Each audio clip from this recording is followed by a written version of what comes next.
Seorang hafizah Quran yang lembut, syalihah, dan dijunjung tinggi oleh masyarakat, tiba-tiba membuat geger. Bukan karena ilmu atau prestasinya, melainkan karena pilihannya.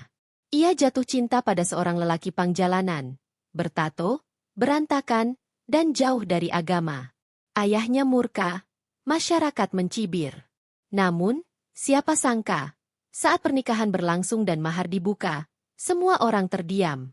Inilah kisah penuh air mata, perjuangan, dan cinta sejati yang mampu mengubah pandangan dunia. Di sebuah desa yang asri, terdapat seorang gadis bernama Aisyah, berusia 23 tahun. Aisyah bukanlah gadis sembarangan. Sejak usia remaja, ia telah menyelesaikan hafalan 30 juz Al-Quran. Kelembutannya membuat banyak orang segan sekaligus kagum padanya. Setiap sore, Aisyah mengajar anak-anak mengaji di musola kecil dekat rumahnya. Senyumnya teduh, suaranya lembut, dan tutur katanya menenangkan siapa saja yang mendengarnya. Anak-anak, jangan lupa besok kita ulang hafalan surat Al-Mulk, ya. Insya Allah kalau kalian rajin, Allah akan mudahkan, ucap Aisyah sambil mengelus kepala murid kecilnya. Anak-anak itu pun mengangguk penuh semangat. Namun, siapa sangka, di balik kesempurnaan seorang hafizah Quran, Allah sedang menyiapkan ujian besar dalam hidupnya. Di sisi lain desa, ada sosok pemuda yang kontras sekali dengan Aisyah. Namanya Raka, 25 tahun. Ia dikenal sebagai anak pang. Rambutnya dicat pirang sebagian, ada anting di telinganya, tato menjalar dari lengan hingga punggung, pakaiannya compang-camping, dan rokok selalu menempel di tangannya. Hampir setiap hari orang melihatnya nongkrong bersama kelompoknya di perempatan jalan, gitar reot di pangkuan, menyanyikan lagu keras untuk sekadar mengisi waktu. Masyarakat sudah menilainya, anak itu rusak, tidak ada masa depan. Namun tidak banyak yang tahu, jauh di dalam hati Raka, ada kehampaan yang selama ini ia pendam. Ia kehilangan arah hidup sejak ibunya meninggal dan ayahnya pergi entah kemana. Hidup di jalanan membuatnya keras, tapi sekaligus kosong. Suatu sore, takdir mempertemukan dua sosok yang begitu berbeda ini. Aisyah baru saja pulang dari musola setelah selesai mengajar. Jalanan desa sepi, angin sore berhembus tenang. Di persimpangan jalan, ia mendengar suara keributan. "Wai Raka, balikin duit gua!" teriak seorang pria berperawakan besar sambil mendorong tubuh Raka. Raka terhuyung, darah menetes dari sudut bibirnya. "Gue udah bilang, duit itu bukan buat lo, bro. Itu buat makan anak kecil yang lo rampas tadi," balas Raka dengan suara serak tapi penuh keberanian. Aisyah berhenti langkah. Ia melihat dengan jelas bagaimana Raka dipukuli. Namun yang membuatnya kaget, sebelum dipukul, Raka menyelamatkan seorang bocah kecil yang ketakutan di belakangnya. Bocah itu memegang sebungkus nasi yang jelas-jelas bukan miliknya. Hatinya berdesir. Apakah ini benar anak pang yang selama ini dicibir orang? Tanpa pikir panjang, Aisyah menghampiri. "Berhenti! Jangan bertindak semena-mena," serunya lantang. Preman itu menoleh, lalu terdiam. Ia tahu betul siapa gadis di hadapannya. Aisyah, hafizah Quran, putri tokoh agama yang disegani. Dengan mendengus kesal, ia pun pergi, meninggalkan Raka yang terengah-engah di tanah. Aisyah menunduk, menatap pemuda lusuh itu. "Kau tidak apa-apa?" tanyanya lembut. Raka menoleh, tatapannya heran. Sudah lama sekali tidak ada orang yang peduli padanya. "Kenapa? Kenapa kau peduli? Aku ini bukan siapa-siapa," katanya getir. Aisyah tersenyum, lalu menyodorkan botol air minumnya. Setiap manusia berharga. Allah tidak pernah menciptakan seseorang dengan sia-sia. Raka terdiam. Kata-kata itu menembus hatinya. Ia menatap wajah Aisyah yang bersih, bercahaya. Ada sesuatu yang aneh di dadanya, hangat sekaligus membuatnya gelisah. Hari itu, tanpa disadari, benih cerita besar telah ditanam. Pertemuan dua dunia, seorang hafizah Quran dan seorang anak pang, akan mengguncang banyak hati, termasuk hati mereka sendiri. Malam itu, selepas insiden di jalan, Aisyah masih duduk di kamarnya. Tangannya memegang mushaf Al-Quran, tetapi pikirannya melayang pada sosok pemuda pang yang tadi ia tolong. Kenapa hatiku terasa aneh? Padahal dia hanya seorang anak jalanan. Tapi aku melihat sesuatu di matanya. Bukan hanya amarah, ada kesedihan yang dalam. Aisyah menutup mushafnya pelan. Ia hafizah Quran, setiap hari hidup dengan lantunan ayat-ayat suci. Tapi sore itu ia belajar sesuatu. Manusia tidak bisa dinilai hanya dari penampilan luarnya. Sementara itu, di sebuah gubuk reot dekat terminal, Raka duduk bersandar. Rokok di tangannya sudah habis. Tapi ia tidak segera menyalakan yang baru. Kepalanya masih dipenuhi suara lembut Aisyah. Setiap manusia berharga. Allah tidak pernah menciptakan seseorang dengan sia-sia. Raka mendesah panjang. Sudah lama ia merasa dirinya sampah masyarakat. Bahkan keluarganya meninggalkannya. Ibunya meninggal ketika ia berusia 15 tahun, dan sejak itu ia hidup di jalanan. Ayahnya menikah lagi lalu menghilang. Dunia baginya keras, kejam, dan tidak adil. Namun hari ini, seorang gadis bersih, terhormat, bahkan suci di mata orang-orang, justru mengulurkan tangan padanya. Kenapa dia peduli pada orang seperti gue? Gumamnya sambil menatap langit malam. Keesokan harinya, takdir mempertemukan mereka lagi. Aisyah tengah mengajar anak-anak di musola. Di luar pagar, Raka berdiri, menatap dengan rasa penasaran. Ia menyembunyikan dirinya di balik pohon, mencoba mendengar. Suara Aisyah merdu saat membimbing hafalan. Qul huwallahu ahad, Allahus syamat, lam yalid walam yulad, walam yakun lahu kufuwan ahad. Anak-anak menirukan dengan riang. Wajah Aisyah penuh kasih sayang. Raka tertegun. Ia tidak pernah merasakan suasana sehangat itu dalam hidupnya. Namun tiba-tiba, seorang ibu jamaah musola melihatnya. "Hei, apa yang kau lakukan di sini, Raka? Jangan ganggu anak-anak," bentaknya. Raka terkejut, buru-buru pergi. Aisyah keluar, melihat punggung Raka yang menjauh. Ada rasa iba di hatinya. Ia tahu, pemuda itu sedang mencari sesuatu. Malamnya, Aisyah duduk bersama ayahnya, Pak Hendra, tokoh agama terpandang di desa. Wajah ayahnya serius saat membicarakan kegiatan dakwah. "Aisyah, besok kita ada tamu dari kota. Anak seorang kiai akan datang. Ayah ingin kau ikut menyambut," ucap Pak Hendra. Aisyah menunduk hormat. "Baik, ya." Namun hatinya gundah. Ia tidak tahu kenapa wajah pemuda pang itu terus muncul di benaknya. Di sisi lain, Raka kembali nongkrong dengan teman-teman pangnya. Musik keras terdengar dari speaker kecil. Namun pikirannya tidak fokus. "Bro, lo kenapa melamun mulu? Biasanya lo yang paling rame," tanya salah satu temannya. Raka hanya tersenyum tipis. "Nggak apa-apa. Gue cuma mikirin sesuatu." Dalam hati ia bertanya, apa mungkin orang kayak gue bisa berubah? Apa mungkin Allah masih mau nerima orang sebusuk gue? Kata-kata Aisyah terus menghantui pikirannya. Hari berikutnya, saat Aisyah pulang dari pasar, ia kembali bertemu Raka. Pemuda itu duduk di pinggir jalan, bermain gitar dengan nada sendu. "Assalamualaikum," sapa Aisyah sopan. Raka terkejut, hampir menjatuhkan gitarnya. "Waalaikumsalam." Ia gugup, tidak menyangka gadis itu menyapanya. "Lagu yang kau mainkan indah. Kau membuatnya sendiri?" tanya Aisyah. Raka mengangguk. "Iya. Gue bikin waktu lagi kangen sama nyokap." Suaranya serak, matanya berkaca-kaca. Aisyah terdiam sejenak, lalu berkata lembut, "Ibumu pasti bangga punya anak seperti dirimu, yang masih menyimpan kerinduan dan rasa sayang.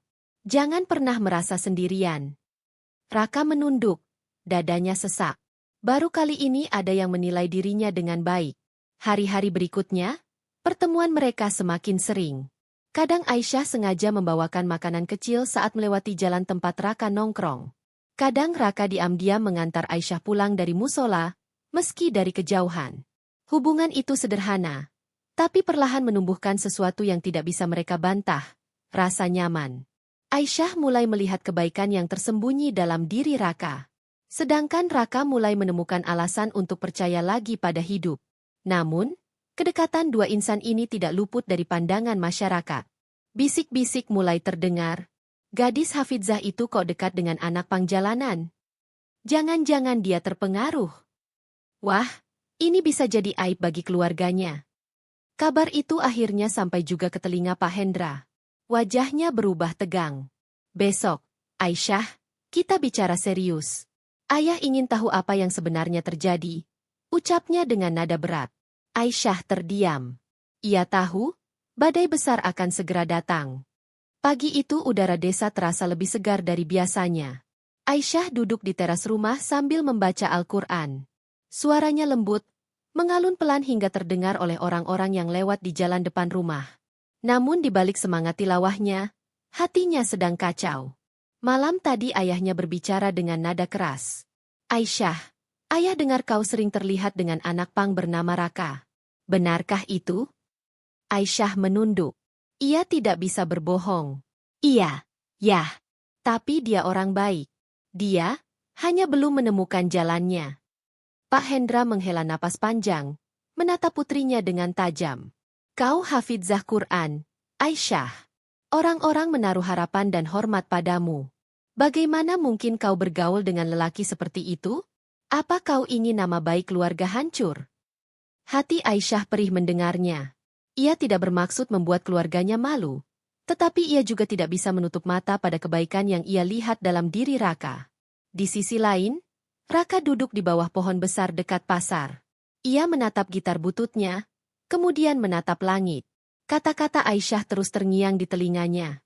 Setiap manusia berharga. Allah tidak pernah menciptakan seseorang dengan sia-sia.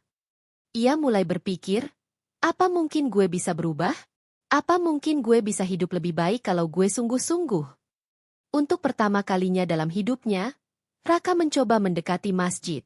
Langkahnya ragu-ragu, banyak orang memandanginya sinis. Itu si Raka. Ngapain ke masjid? Mau cari masalah lagi? Bisik seseorang. Raka hanya menunduk. Namun di dalam hatinya, ada keinginan kuat. Ia ingin membuktikan bahwa dirinya tidak selamanya salah.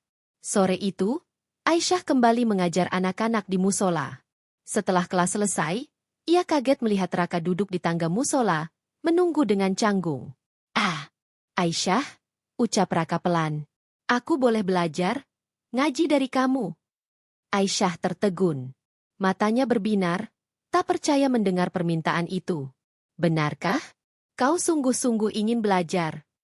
Raka mengangguk mantap, meski wajahnya tegang. Aku nggak janji bisa langsung lancar. Tapi, aku pengen coba. Aku pengen berubah. Air mata hampir jatuh dari mata Aisyah. Ia tersenyum penuh haru. Alhamdulillah. Aku akan ajari semampuku. Allah pasti menolong orang yang mau kembali padanya. Sejak hari itu, hubungan mereka menjadi lebih dekat. Aisyah mengajarkan huruf-huruf hijayah dasar pada Raka. Raka terbata-bata, sering salah, tetapi semangatnya tulus. Bismillahirrahmanirrahim, ucap Raka dengan kaku. Bagus. Pelan-pelan saja. Allah tidak melihat seberapa cepat kamu bisa, tapi seberapa ikhlas hatimu dalam belajar, kata Aisyah lembut. Setiap kali mendengar kata-kata itu, hati Raka bergetar. Ia mulai merasakan ketenangan yang belum pernah ia rasakan seumur hidup. Namun kedekatan mereka semakin menjadi buah bibir masyarakat. Bisikan-bisikan tajam semakin sering terdengar. Gadis hafizah itu keterlaluan, dekat dengan anak jalanan. Kalau begini, bagaimana nasib murid-muridnya nanti? Kasihan ayahnya, punya anak yang menodai nama baik keluarga. Suatu sore, ketika Aisyah berjalan pulang dari musola, beberapa ibu-ibu menatapnya dengan tatapan sinis. Salah satu dari mereka berbisik cukup keras hingga terdengar. Cantik-cantik hafizah Quran, malah jatuh cinta sama pangjalanan. Tidak tahu malu. Aisyah menahan perih di dadanya. Ia tahu ini bukan jalan yang mudah. Tetapi semakin ia berusaha menjauh dari Raka, semakin hatinya merasa hampa. Malam itu, Aisyah berdoa lama sekali. Ya Allah, jika perasaan ini salah, maka hapuslah. Jika engkau ridha, maka kuatkan aku untuk tetap berada di jalan MU. Jangan biarkan aku tergelincir karena cinta pada manusia. Air matanya jatuh, membasahi sajadah. Di tempat berbeda, Raka juga merenung. Ia duduk sendirian di tepi jalan, memegang mushaf kecil yang baru saja dipinjamkan Aisyah kepadanya. Meski belum paham sepenuhnya, ia menatap ayat-ayat itu dengan rasa hormat. Ya Allah, kalau memang engkau masih mau nerima orang kayak gue, tolong kasih gue jalan. Gue cuma pengen berhenti jadi beban buat diri gue sendiri, dan buat dia.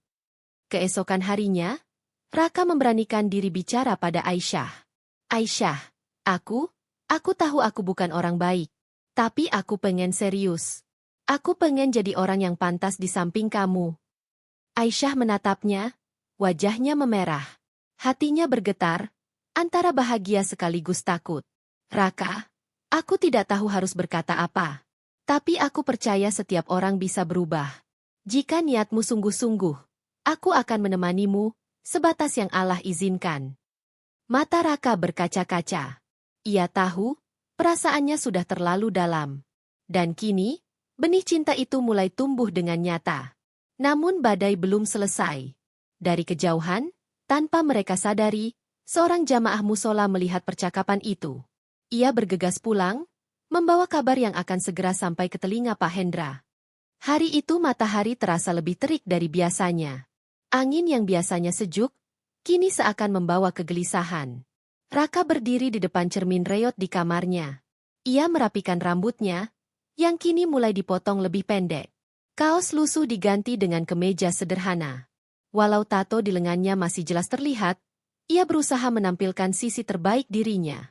Hari ini gue harus ngomong. Gue nggak bisa terus sembunyi di balik perasaan. Batinnya. Ia tahu risikonya besar, tapi hati kecilnya yakin. Jika niatnya tulus, Allah akan menolong. Di rumah Aisyah, suasana siang itu terasa tegang. Pak Hendra duduk di ruang tamu dengan wajah serius, ditemani istrinya. Aisyah duduk di samping ibunya, gelisah. Tak lama kemudian, terdengar suara salam dari depan. Assalamualaikum. Suara itu berat, namun ragu. Pak Hendra bangkit. Alisnya langsung berkerut saat melihat siapa yang datang. Raka. Dengan kemeja sederhana, wajah tegang, tapi matanya penuh kesungguhan. Apa urusanmu kemari? Suara Pak Hendra dingin. Raka menunduk hormat. Waalaikumsalam. Pak, saya datang dengan niat baik. Saya ingin melamar Aisyah. Ruangan langsung hening. Jantung Aisyah berdegup kencang. Ibunya terbelalak, sementara wajah Pak Hendra memerah menahan emosi. Melamar? Suara Pak Hendra meninggi. Kau berani sekali. Anak pang, jalanan, penuh tato, datang melamar putri seorang hafizah Quran? Kau pikir ini rumah apa? Tempat main-main? Raka menelan ludah. Ia sudah menduga akan ditolak, tapi tidak menyangka akan dihina sekeras itu. Meski begitu, ia mencoba tetap tenang. Pak, saya memang banyak salah. Hidup saya berantakan. Tapi sejak bertemu Aisyah, saya ingin berubah. Saya ingin menjadi orang yang lebih baik. Saya ingin menikahinya dengan niat ibadah, bukan main-main. Aisyah yang duduk di samping ibunya menunduk. Air matanya menetes. Ia tahu keberanian Raka bukan main-main. Namun ayahnya tidak luluh sedikit pun. Cukup. Kau tidak pantas. Putriku ini hafizah Quran, dididik dengan agama, dijaga kehormatannya sejak kecil. Kau siapa? Anak jalanan, tidak jelas asal-usul, tidak ada masa depan. Bagaimana bisa kau merasa pantas berdampingan dengannya? Kata-kata itu menampar hati Raka. Namun ia tetap berdiri tegak. Pak, saya tidak meminta harta atau kehormatan. Saya hanya meminta kesempatan. Saya mencintainya, dan saya berjanji akan menjaga dia dengan segenap jiwa saya. Pak Hendra menunjuk pintu dengan tangan bergetar karena marah. Keluar. Jangan pernah injakan kaki ke rumah ini lagi. Kau tidak akan pernah mendapat restuku. Aisyah tak tahan lagi. Ayah, tolong dengarkan dulu. Raka memang bukan orang sempurna, tapi aku melihat ketulusan di hatinya. Bukankah Allah Maha Penerima Taubat? Bukankah setiap orang berhak mendapat kesempatan? Pak Hendra menatap putrinya dengan tajam. Aisyah, kau buta karena perasaanmu. Jangan samakan ilmu yang kau miliki dengan lelaki ini. Kau akan menghancurkan masa depanmu sendiri. Aisyah menangis, menutup wajahnya. Ibunya mencoba menenangkan, tapi suasana sudah terlalu panas. Raka melangkah mundur, menunduk dalam. Suaranya bergetar. Baik, Pak. Kalau memang Bapak tidak bisa menerima saya sekarang, saya tidak akan memaksa. Tapi saya akan buktikan bahwa saya bukan orang yang sia-sia. Saya akan buktikan kalau saya bisa berubah. Demi Aisyah, demi diri saya sendiri, dan demi Allah. Tanpa menunggu balasan, Raka melangkah pergi dengan langkah berat. Pintu rumah tertutup keras di belakangnya. Malam itu, Aisyah menangis dalam sujud panjangnya. Ya Allah, aku tidak ingin mendurhakai ayahku, tapi aku juga tidak bisa memungkiri rasa di hatiku. Jika dia memang jodohku, tolong kuatkan aku. Jika bukan, tolong hapuskan rasa ini dengan cara yang terbaik. Sementara itu, Raka duduk di tempat sepi, menatap mushaf kecil pemberian Aisyah. Matanya basah, tapi hatinya dipenuhi tekad. Gue harus buktikan. Gue nggak bisa lagi hidup kayak dulu. Gue harus berubah. Kalau Allah kasih gue kesempatan, gue bakal perjuangin ini sampai akhir. Keesokan harinya, kabar penolakan itu menyebar cepat di desa. Orang-orang semakin gencar mencibir. Sudah kuduga, anak pang itu berani-beraninya melamar Hafizah Quran. Memalukan sekali. Untung ayahnya tegas menolak. Kasihan Aisyah, pasti dia dipaksa dekat dengan lelaki itu. Bisik-bisik itu semakin menyakiti hati Aisyah. Namun di dalam lubuk hatinya, ia justru semakin yakin bahwa cinta sejati tidak bisa diukur dari penampilan atau status. Hari-hari pun berjalan penuh tekanan. Aisyah harus menanggung rasa sakit karena ditentang keluarganya. Raka harus menanggung hinaan karena dianggap tak tahu diri. Tapi satu hal yang sama-sama mereka miliki, tekad untuk bertahan. Dan badai besar baru saja dimulai. Sejak hari Raka memberanikan diri melamar Aisyah dan ditolak mentah-mentah oleh Pak Hendra, suasana desa semakin gaduh. Kabar itu menyebar cepat ke setiap telinga, bahkan melebar dengan bumbu-bumbu cerita yang semakin merendahkan. Raka itu benar-benar tidak tahu diri. Anak pang, berani melamar Hafizah Quran. Apa dia mimpi? Kasihan Aisyah, pasti dia dimanfaatkan. Bisikan itu terdengar hampir setiap hari. Dan yang paling menyakitkan, suara-suara itu kerap terdengar oleh Aisyah sendiri. Suatu sore, ketika Aisyah berjalan menuju musola, beberapa ibu yang sedang duduk di warung memandangnya dengan tatapan sinis. Salah satunya berkata cukup keras agar terdengar. Cantik-cantik Hafizah Quran, jatuh cinta sama anak jalanan. Tidak ada laki-laki terhormat lagi, ya? Aisyah berhenti sejenak. Dadanya sesak. Matanya panas menahan air mata. Namun ia menunduk, memilih diam, dan melangkah pergi. Di musola, ia masih mencoba tersenyum di depan anak-anak. Tapi hatinya remuk. Di sisi lain, Raka pun tidak kalah menderita. Teman-teman pangnya mulai menjauh. Bro, kita malu nongkrong sama lo. Lo udah terlalu banyak dekat sama ustadzah itu. Bikin kita dicibir juga, kata salah satu dari mereka. Raka menatap kosong. Jadi cuma gara-gara gue pengen berubah, lo semua ninggalin gue? Bukan gitu, bro. Tapi lo sadar dirilah. Dunia lo sama dunia dia nggak akan pernah nyambung. Perkataan itu menusuk hatinya. Raka merasa sendirian. Ia tidak lagi diterima oleh kelompok lamanya, tapi juga belum diterima oleh dunia Aisyah. Malam itu, Raka duduk di depan gubuknya yang gelap. Angin malam terasa menusuk tulang. Ia membuka mushaf kecil pemberian Aisyah. Bibirnya bergetar membaca huruf-huruf hijaiyah, meski terbata-bata. Alif, ba, ta. Suaranya lirih. Air matanya jatuh. Ya Allah, kalau memang aku tidak pantas untuk dia, setidaknya biarkan aku pantas di hadapan MU. Jangan biarkan aku kembali ke jalan yang salah. Namun bayangan wajah Aisyah terus datang. Senyum lembutnya, tutur katanya yang menenangkan, tatapannya yang penuh harapan. Semua itu membuat tekadnya kembali muncul. Di rumah, Aisyah juga tidak tenang. Pak Hendra semakin keras mengekangnya. Aisyah, ayah tidak mau dengar lagi namanya disebut. Kau harus menjauhi Raka. Kalau tidak, ayah tidak akan mengizinkanmu lagi mengajar di musola. Aisyah menunduk, tubuhnya gemetar. Mengajar anak-anak adalah bagian dari hidupnya. Namun kini, itu dijadikan ancaman. Ayah, tolong, jangan larang aku. Aku tidak melakukan kesalahan apa-apa. Aku hanya ingin menolong dia agar berubah. Pak Hendra menggeleng keras. Tidak ada menolong dalam hal ini. Kau hanya akan ikut terjerumus. Ingat, kau Hafizah Quran, bukan gadis sembarangan. Jangan rusak dirimu sendiri. Aisyah menangis terseduh. Ia merasa terjepit antara baktinya pada ayah dan hatinya pada Raka. Hari-hari berikutnya, tekanan semakin menjadi-jadi. Suatu ketika, saat Aisyah berjalan dengan membawa kitab untuk mengajar, segerombolan remaja mengejek dari belakang. Hafidzah calon istri Pang. Jangan-jangan nanti ngaji sambil tatoan, ya? Tawa mereka pecah. Aisyah menahan tangis, berlari masuk ke musola. Ia terisak sendirian, memeluk mushaf erat-erat. Sementara itu, Raka juga mengalami perlakuan kasar. Beberapa orang desa menolak kehadirannya saat ia mencoba ikut sholat berjamaah. Kau tidak pantas di sini. Syalatmu tidak akan diterima dengan badan penuh tato begitu, kata seorang jamaah dengan sinis. Raka menahan perih di dadanya. Ia keluar dari masjid dengan langkah berat. Ya Allah, apakah benar kau tidak menerima aku? Tapi bukankah engkau maha pengampun?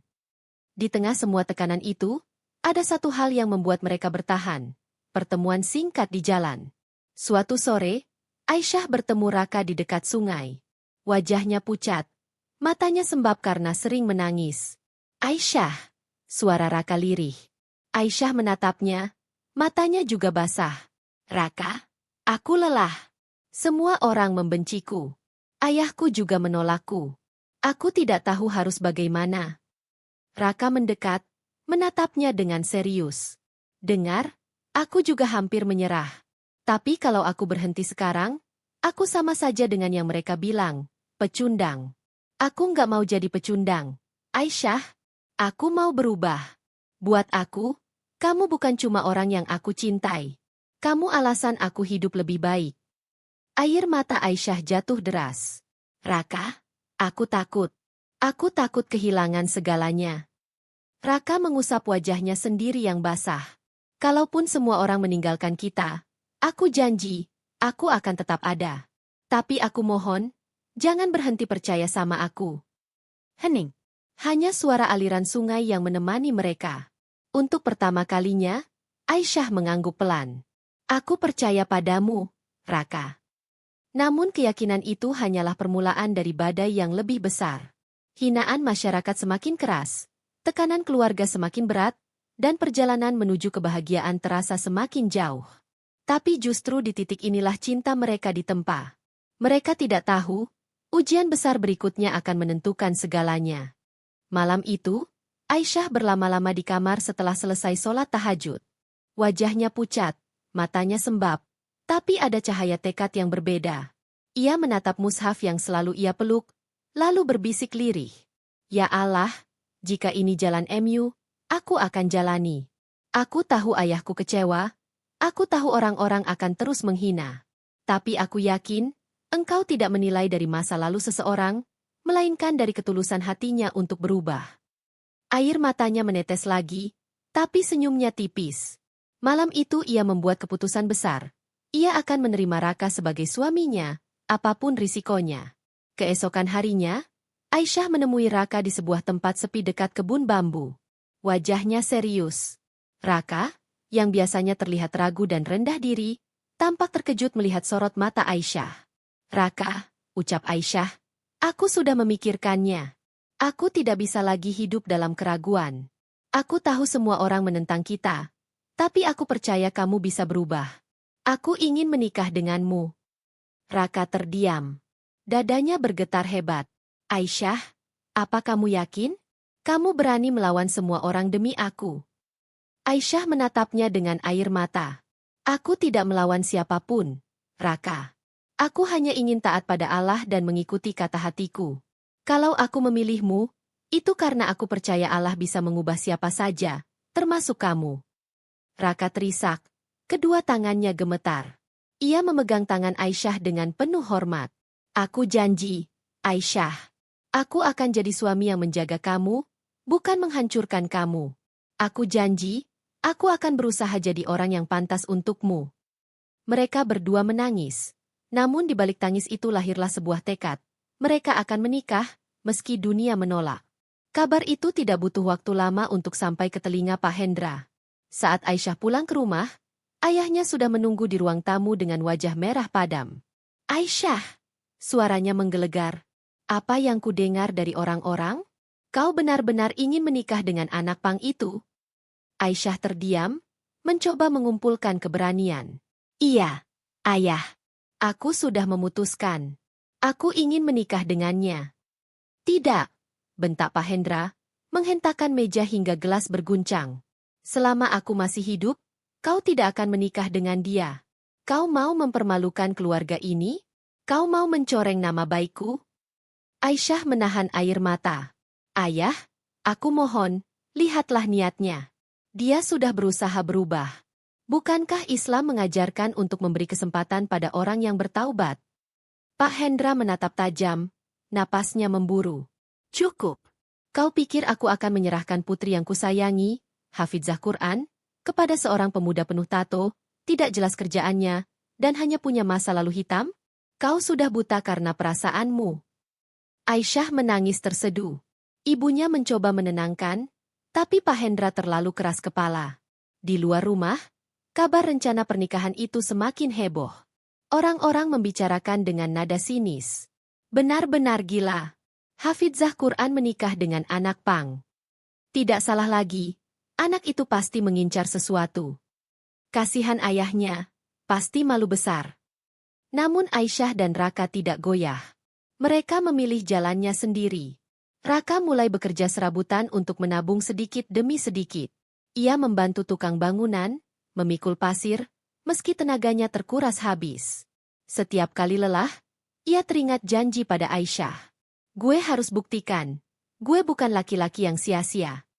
Sementara itu, Aisyah semakin giat mengajar mengaji anak-anak di musola. Meski banyak yang memandang sinis, ada juga sebagian kecil yang diam-diam kagum dengan keberaniannya. Momen paling menegangkan datang ketika Raka, dengan penuh keyakinan, datang bersama beberapa orang temannya yang sudah berhijrah untuk menemui keluarga Aisyah. Ia menunduk dalam-dalam di hadapan Pak Hendra. Pak, saya tahu Bapak tidak suka sama saya. Saya sadar masa lalu saya buruk. Tapi izinkan saya buktikan keseriusan saya. Saya datang bukan untuk main-main. Saya datang untuk menikahi putri Bapak dengan mahar yang saya siapkan. Pak Hendra menatap tajam, lalu tertawa sinis. Mahar? Apa yang bisa kau berikan? Hah? Rokok? Rantai motor? Atau hanya janji kosong? Raka menelan ludah. Wajahnya merah menahan sakit hati. Tapi ia menjawab tegas. Tidak, Pak. Saya akan buktikan dengan sesuatu yang layak. Kalaupun sederhana, insya Allah halal dan penuh niat baik. Aisyah menatap ayahnya dengan air mata. Ayah, tolong, beri dia kesempatan. Namun Pak Hendra justru membanting tangannya ke meja lagi. Tidak ada kesempatan. Kau tetap tidak pantas, Raka. Dan kau, Aisyah, kalau tetap memaksa menikah dengannya, anggap saja kau bukan anakku lagi. Ruangan itu hening. Aisyah menutup wajahnya, menangis keras. Raka menggenggam tangannya erat, menatap Pak Hendra dengan tekad membara. Kalau itu yang harus terjadi, Pak, saya tetap akan menikahi Aisyah. Karena saya yakin, Allah tidak melihat masa lalu saya, tapi niat saya untuk berubah. Keputusan itu mengguncang seluruh keluarga. Rumah mereka dipenuhi emosi, masyarakat semakin gaduh, dan semua seolah menolak cinta mereka. Namun di balik itu semua, ada sebuah rahasia besar yang belum diketahui siapapun, isi mahar yang akan dibawa Raka kelak. Dan ketika hari itu tiba, semua orang akan terdiam. Hari-hari menuju pernikahan Aisyah dan Raka berjalan penuh badai. Kabar tentang pernikahan itu menyebar cepat, membuat seluruh desa gaduh. Banyak yang tak percaya, bahkan menolak. Gila! Hafizah Quran menikah dengan anak pang? Pernikahan itu aib, tidak pantas ditiru. Kasihan orang tuanya, pasti malu besar. Ucapan-ucapan itu menusuk hati Aisyah setiap kali ia keluar rumah. Namun ia menahan semuanya dengan doa. Baginya, keyakinan lebih penting daripada pandangan manusia. Sementara itu, Raka semakin giat bekerja. Tangan dan tubuhnya penuh luka karena kerja kasar. Tapi semangatnya tidak pernah padam. Ia tahu, saat akad nanti, semua mata akan tertuju padanya. Dan ia harus membuktikan dirinya pantas. Di rumah, suasana semakin mencekam. Pak Hendra masih murka. Aku sudah bilang, pernikahan itu tidak akan terjadi selama aku hidup, bentaknya suatu malam. Aisyah menunduk, air matanya jatuh ke sajadah. Ayah, aku tidak ingin melawanmu. Tapi aku juga tidak bisa membohongi hatiku. Aku percaya pada Raka. Aku ingin menikah dengannya, karena aku yakin Allah bisa mengubah siapa saja. Pak Hendra menatapnya tajam. Aisyah, kau akan menyesal seumur hidup. Dan jangan pernah harap aku menghadiri pernikahanmu kalau kau tetap nekat. Ucapan itu membuat suasana rumah seperti neraka. Aisyah menangis hampir setiap malam. Ibunya, meski hatinya hancur, hanya bisa menenangkan dengan pelukan. Masyarakat desa pun terbagi. Ada yang terang-terangan menghina, ada juga yang diam-diam mendukung. Ustadz Hasan, guru ngaji yang dulu membimbing Aisyah, suatu hari mendekatinya. Aisyah, keputusanmu berat. Banyak orang tidak akan mengerti. Tapi kalau niatmu benar, jangan takut. Ingat, Rasulullah pun pernah menerima sahabat yang dulunya penuh dosa, lalu menjadi mulia karena taubatnya. Kata-kata itu menenangkan hati Aisyah. Ia yakin, jalan yang dipilihnya memang penuh duri, tapi ujungnya pasti cahaya. Hari demi hari berlalu. Akhirnya, tanggal pernikahan ditentukan. Prosesi akan dilakukan sederhana di rumah keluarga Aisyah. Namun kabar itu justru membuat heboh. Berani-beraninya mereka mengadakan pernikahan di rumah Ustadz? Apa tidak malu? Kalau aku jadi Pak Hendra, sudah pasti aku usir anak itu jauh-jauh. Pak Hendra benar-benar tidak mau tahu. Ia tetap bersikeras menolak hadir. Bahkan, ia mengancam akan meninggalkan rumah jika pernikahan benar-benar terjadi.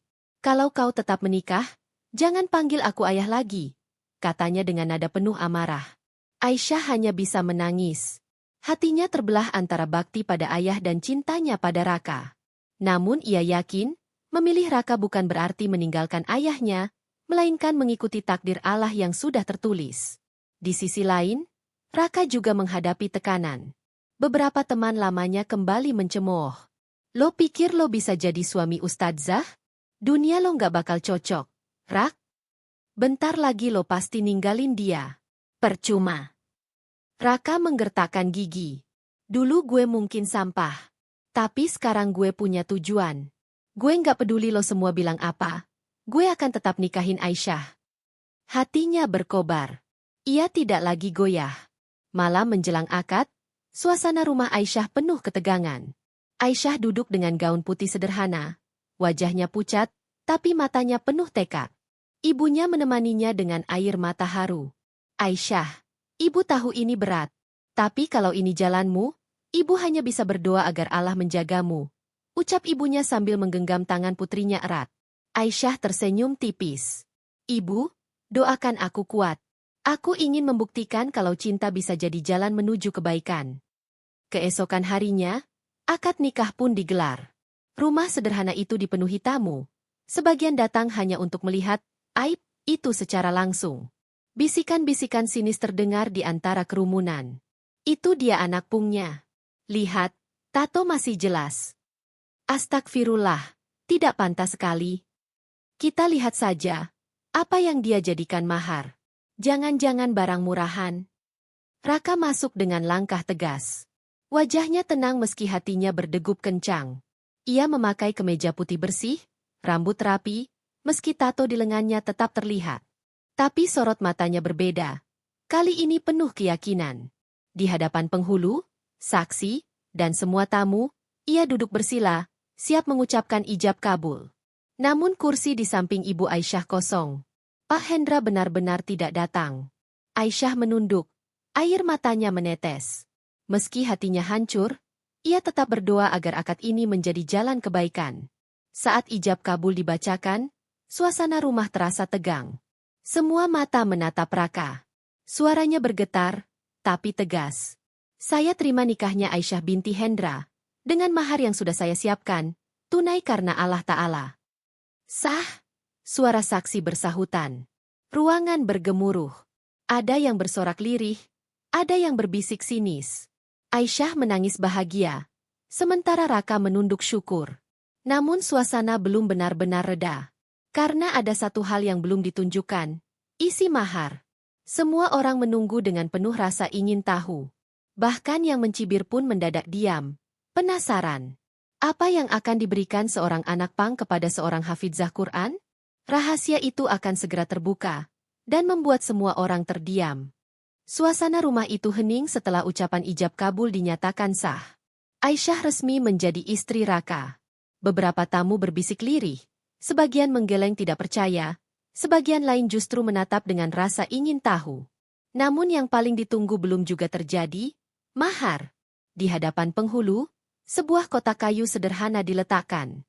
Kotaknya tidak mewah, hanya kayu jati yang dipoles seadanya. Tapi justru karena kesederhanaannya, semua orang penasaran. Pasti cuma mahar murahan, gumam seorang tamu. Jangan-jangan cincin imitasi, sambung yang lain sambil tertawa sinis. Aisyah menunduk. Ia sendiri belum tahu apa isi kotak itu. Hanya Raka yang menyiapkannya, dengan wajah penuh rahasia. Penghulu lalu bertanya, "Baiklah, silakan ditunjukkan, apa mahar yang Anda berikan kepada mempelai wanita?" Raka menunduk hormat. Tangannya gemetar sedikit saat meraih kotak itu. Dengan napas panjang, ia membuka penutupnya perlahan. Dan saat isi kotak terlihat, ruangan langsung hening. Tidak ada suara, bahkan bisikan. Semua mata terbelalak. Di dalamnya, tergeletak sebuah mushaf Al-Quran berlapis kain beludru hijau, rapi dan terawat. Di sampingnya ada secarik surat tulisan tangan. Penghulu mengangguk haru. Masya Allah. Aisyah menutup mulutnya dengan tangan. Air matanya langsung jatuh deras. Ia tidak pernah menyangka. Raka menatap semua orang dengan mata berkaca. Suaranya berat tapi tegas. Ini, mushaf Al-Quran yang saya tulis ulang dengan tangan saya sendiri. Saya bukan hafiz. Saya bahkan dulu tidak bisa membaca dengan baik. Tapi sejak bertemu Aisyah, saya belajar huruf demi huruf. Saya menyalin ayat demi ayat, setiap malam, sambil belajar mengeja. Ini hasil jerih payah saya selama berbulan-bulan. Ia berhenti sebentar, menahan tangis. Saya tahu saya tidak bisa memberi mahar emas atau harta mewah. Tapi saya ingin memberikan sesuatu yang lahir dari usaha dan niat tulus saya untuk berubah. Bukan hanya untuk Aisyah, tapi untuk Allah. Ruangan mendadak penuh isak tangis. Beberapa tamu yang tadinya mencibir kini menunduk malu. Aisyah menggenggam mushaf itu dengan tangan bergetar. Air matanya terus jatuh. Ya Allah, ini lebih berharga dari segala permata di dunia. Ia menatap Raka dengan mata penuh cinta. Terima kasih, Raka. Ini mahar yang paling indah. Sementara itu, ibunya Aisyah menangis haru, memeluk putrinya erat. Nak, ternyata pilihanmu tidak salah. Allah memang selalu punya cara untuk menunjukkan kebenaran. Namun yang paling mengejutkan adalah kehadiran seseorang di pintu. Semua menoleh, dan ternyata Pak Hendra berdiri di sana. Wajahnya kaku, matanya berkilat menahan emosi. Semua orang tercekat. Aisyah menatap ayahnya dengan air mata. Ayah. Pak Hendra melangkah perlahan. Ia menatap kotak kayu itu, lalu memandang Raka. Jadi, ini mahar yang kau berikan. Raka menunduk. Iya. Pak, saya tahu saya tidak pantas di mata Bapak, tapi saya berusaha. Saya ingin buktikan, cinta saya pada Aisyah bukan main-main. Dan saya ingin berubah. Sungguh-sungguh, demi Allah. Pak Hendra menahan napas, dadanya naik turun. Ia melihat mushaf itu, lalu membaca sekilas surat yang ada di sampingnya. Surat itu berisi pengakuan Raka tentang masa lalunya, doa-doa taubatnya, dan janji untuk menjadikan Aisyah sebagai jalan menuju kebaikan, bukan kebinasaan. Air mata mulai jatuh di sudut mata Pak Hendra. Ia segera menunduk, menutup wajah dengan tangannya. Tamu-tamu yang hadir hanya bisa terdiam. Suasana berubah total. Dari cibiran menjadi haru, dari hinaan menjadi kekaguman. Seorang ibu berbisik lirih, "Astagfirullah, ternyata pemuda itu tulus sekali." Yang lain mengangguk. Kita semua salah menilainya. Aisyah mendekat ke ayahnya dengan langkah gemetar. Ayah, maafkan aku. Aku tidak ingin melawanmu. Aku hanya ingin mengikuti takdir Allah. Dan lihatlah, Raka benar-benar berusaha. Pak Hendra terdiam lama. Matanya merah, wajahnya penuh pergolakan batin. Akhirnya, Dengan suara bergetar, ia berkata, Aisyah, nak, mungkin ayah terlalu keras. Ayah hanya takut kau terluka. Tapi hari ini, ayah melihat sendiri kesungguhan anak itu. Ia menoleh ke Raka. Raka, aku masih belum sepenuhnya percaya. Tapi mushaf ini adalah bukti nyata perjuanganmu. Kau membuatku malu karena terlalu cepat menilai. Air mata pecah lagi di ruangan itu. Raka menunduk hormat. Suaranya parau. Terima kasih, Pak. Saya janji, saya akan terus belajar. Saya akan jaga Aisyah dengan sebaik-baiknya. Pak Hendra menarik napas panjang, lalu menepuk bahunya. Buktikan dengan tindakanmu. Nak, jangan hanya berhenti sampai di sini. Aisyah menangis bahagia, memeluk ibunya erat. Hari itu, hatinya lega, karena akhirnya ayahnya mulai luluh. Dan sejak saat itu, semua orang yang hadir menyadari satu hal, mahar sederhana bisa jauh lebih berharga daripada harta dunia, jika lahir dari perjuangan dan ketulusan. Cibiran yang dulu menghina, kini berubah menjadi rasa hormat. Bahkan orang-orang desa yang tadinya mencemooh mulai kagum pada perubahan Raka. Hari itu bukan hanya hari pernikahan, tapi juga hari pembuktian. Hari di mana seorang anak pang menunjukkan bahwa cinta dan taubat mampu mengubah segalanya. Pernikahan Aisyah dan Raka sudah sah. Malam pertama mereka sebagai pasangan suami istri dilalui dengan penuh syukur. Tidak ada pesta mewah, tidak ada dekorasi gemerlap, hanya doa-doa yang dipanjatkan dengan tulus. Namun, kehidupan rumah tangga bukanlah akhir dari perjuangan, melainkan awal perjalanan yang sebenarnya. Di rumah kontrakan kecil yang mereka tinggali, suasana terasa hangat meski sederhana. Aisyah tetap melanjutkan rutinitasnya mengaji anak-anak di musola kecil. Sementara Raka mulai mencari pekerjaan. Namun, mencari pekerjaan bukan hal mudah bagi seorang yang dulunya dikenal sebagai anak pang. Banyak orang masih memandang sebelah mata. Maaf, Mas, kami tidak bisa menerima, ucap pemilik toko saat Raka melamar kerja. Kenapa, Pak? Saya bersedia kerja keras. Pemilik toko itu menghela napas, lalu berbisik, orang-orang masih ingat masa lalu kamu. Saya takut nanti pelanggan kabur. Raka hanya bisa menunduk, menahan kecewa. Aisyah selalu menjadi penopang saat Raka pulang dengan wajah lesu. Ia menyambutnya dengan senyum. Jangan menyerah, Raka. Rezeki Allah luas. Yang penting kita terus berusaha. Raka menghela napas panjang. Aku capek, Syah. Rasanya dunia ini nggak mau nerima aku. Dulu aku salah. Iya, tapi sampai kapan mereka terus ingat yang buruk itu? Aisyah menggenggam tangannya erat. Sampai kamu buktikan dengan tindakan, bukan kata-kata. Waktu akan menjawab. Kata-kata itu seperti obat penenang bagi Raka. Ia sadar, jalan perubahan memang tidak instan. Tidak hanya soal pekerjaan, cibiran juga datang dari tetangga sekitar. Kasihannya Aisyah. Hafizah menikah sama bekas anak jalanan. Aku yakin rumah tangga mereka nggak lama. Anak pang bisa berubah? Halah, paling sebentar doang. Aisyah mendengar semua itu, tapi ia memilih diam. Raka yang mendengar langsung merasa panas hati. Namun Aisyah selalu menenangkannya. Biarkan mereka bicara. Waktu yang akan membungkam semua. Suatu hari, seorang ustaz di kampung menawarkan Raka pekerjaan. Raka, saya dengar kamu ingin berubah. Bagaimana kalau bantu saya bersih-bersih masjid? Memang bukan pekerjaan besar, tapi setidaknya itu ladang amal. Raka terdiam. Hatinya bimbang. Dulu ia sering tidur mabuk di depan masjid, bahkan kadang mengganggu jamaah. Kini ia diminta menjaga kebersihannya. Namun Aisyah tersenyum mendukung. Ambil saja, Raka. Setiap langkah kecil bisa jadi awal perubahan besar. Akhirnya, Raka menerima. Ia mulai membersihkan halaman, mengepel lantai, hingga merapikan sandal jamaah. Awalnya jamaah masjid masih ragu. Ada yang mencibir, masjid kok dijaga anak pang. Namun lama-kelamaan, mereka melihat kesungguhannya. Raka selalu datang lebih awal, bahkan mengumandangkan adzan dengan suara lantang meski belum sempurna. Meski Raka bekerja, penghasilannya dari masjid nyaris tidak cukup. Mereka sering hanya makan dengan lauk sederhana. Kadang hanya tempe goreng dan sayur bening.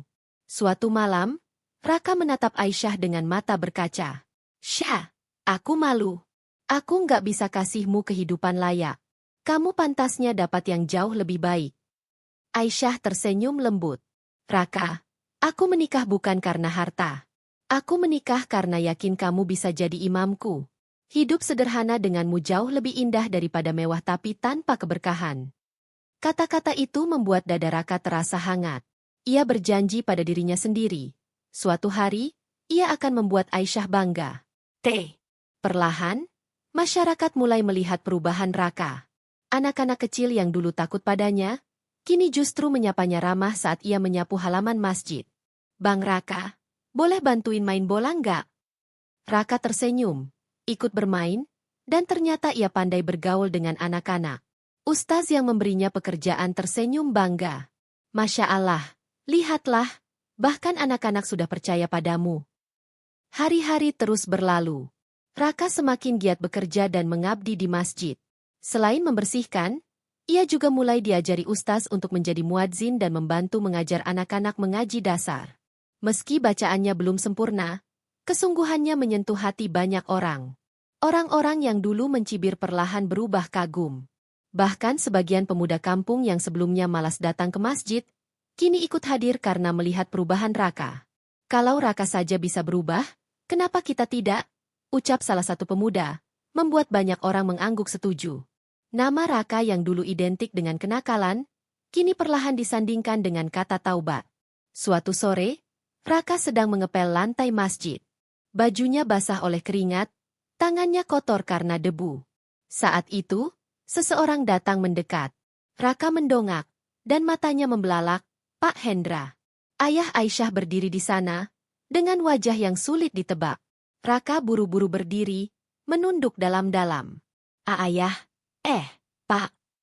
Pak Hendra menatap sekeliling masjid. Jadi ini sekarang kerjamu? Iya, Pak, jawab Raka dengan suara pelan. Memang sederhana, tapi saya bahagia bisa melakukannya. Pak Hendra terdiam lama. Ia lalu berkata lirih. Dulu, aku melihatmu di jalan, rambut acak-acakan, penuh tato, mabuk-mabukan. Aku takut anakku hancur kalau bersamamu. Aku benci sekali waktu tahu Aisyah memilihmu. Raka menunduk, menerima setiap kata. Saya memang salah, Pak. Saya banyak dosa. Tapi Aisyah membuat saya sadar. Saya ingin berubah. Demi Allah, demi dia, dan demi keluarga yang kami bangun. Pak Hendra menatap tajam. Tapi kali ini tidak ada kebencian di matanya. Justru ada keraguan yang berubah menjadi haru. Kau tahu, Raka, sejak kau memberikan mushaf tulisan tangan itu, aku tidak bisa tidur tenang. Setiap kali aku buka halaman mushaf itu, aku melihat kesungguhanmu. Aku malu. Selama ini aku terlalu cepat menilai. Air mata jatuh di pipi Pak Hendra. Dan hari ini, melihatmu membersihkan rumah Allah dengan tanganmu sendiri, aku tidak bisa lagi menyangkal. Kau memang sudah berubah. Raka tercekat, matanya berkaca. Terima kasih, Pak. Saya janji tidak akan mengecewakan ayah. Untuk pertama kalinya, Pak Hendra menepuk pundak Raka dengan lembut. Aku bukan hanya menerima, Raka. Mulai hari ini, aku bangga menyebutmu menantuku. Malam itu, Aisyah mendengar cerita dari Raka sambil berlinang air mata. Alhamdulillah, akhirnya ayah luluh. Allah memang maha membolak-balikan hati. Raka tersenyum, menggenggam tangan istrinya. Semua ini berkat kamu, Syah. Kalau bukan karena kesabaranmu, mungkin aku sudah menyerah. Aisyah menggeleng. Bukan karena aku, Raka. Ini karena Allah yang memberi hidayah.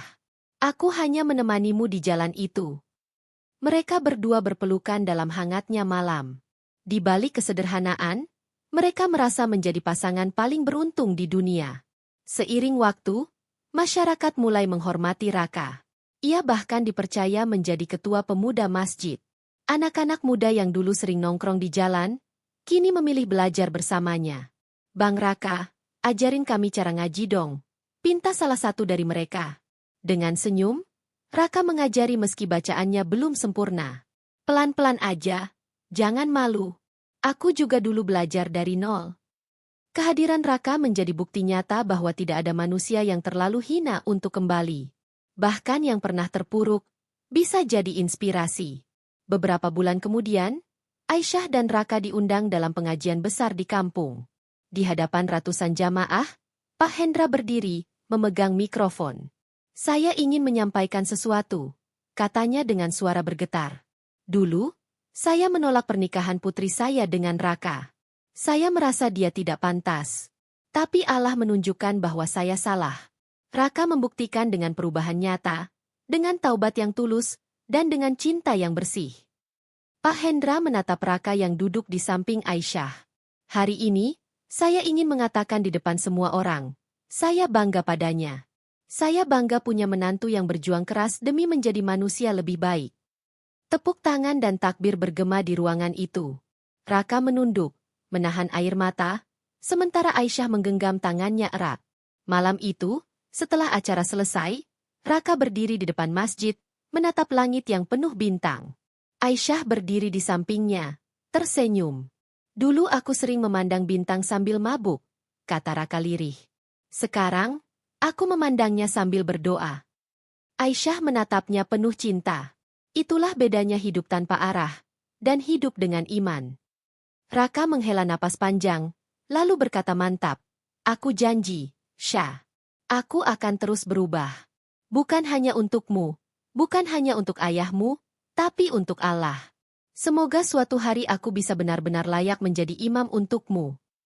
Aisyah tersenyum sambil meneteskan air mata bahagia. "Aku yakin hari itu akan datang, Raka." Mereka pun berjalan pulang bergandengan tangan.